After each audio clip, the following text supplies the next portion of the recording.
Live from Detroit's news leader, you're watching WDIV Local 4, where local news comes first.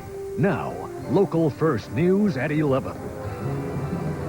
Good evening, I'm Devin Skillian, live in Salt Lake City, where the Olympic torch has arrived. It is Olympics Eve here in Salt Lake City. All of the athletes have their assignments for the opening ceremonies, and in no time at all, the world's greatest athletes will be roaring down the mountain, dancing across the ice, and soaring through the air. We're going to get you set for the Olympic Games 2002 on a sparkling night in Salt Lake, where even the mountains have the Olympic spirit, coming up in just a few minutes. Carmen? All right, hold that excitement. We'll check back with you in just a moment, Devin. But we're going to begin tonight with the Defenders Terrorism Task Force exclusive, a new nationwide dragnet.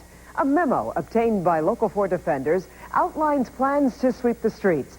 The roundup involves more than 300,000 illegal aliens. The first arrest involves suspects who may have ties to terrorism. Defender Kevin Dietz is here with a look at what the Justice Department is calling the initiative. Kevin? Carmen, the defenders have learned that local law enforcement officials will play a key role in the new initiative. For the past 2 weeks, special meetings have been held. Officials in Washington want to make sure everyone knows exactly who to arrest and what kind of questions to ask those taken into custody.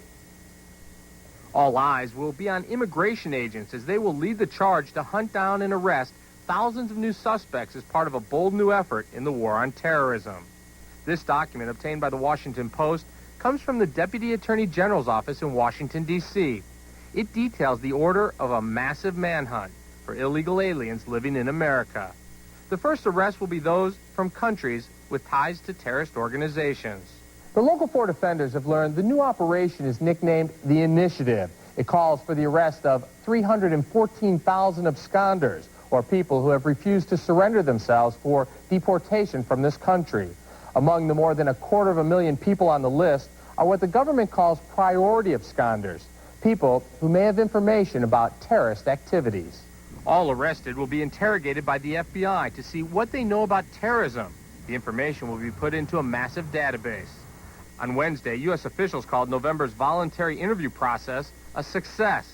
Today, we learned the feds are ready to start locking up suspects. The initiative calls for those sought to be apprehended and treated as criminal suspects. Once in jail, they will be reminded of million-dollar rewards and the possibility of citizenship for those who provide key information in the war on terrorism. And tonight, federal agents are making final preparations and examining intelligence reports on each of the individuals they are attempting to arrest. The first 1,000 suspects are said to be convicted felons. Kevin Dietz, Local First. Investigators are piecing together why a man tried to force his way into the cockpit on an international flight. It happened on a United Airlines flight from Miami to Buenos Aires. Pablo Morera smashed through part of the cockpit door before the co-pilot hit him with an axe. Passengers and crew restrained Morera. Morera tells police he doesn't remember what happened. Robbers ransacked a Detroit dining institution packed with customers, but the owners fought back and turned the tables on their attackers. Local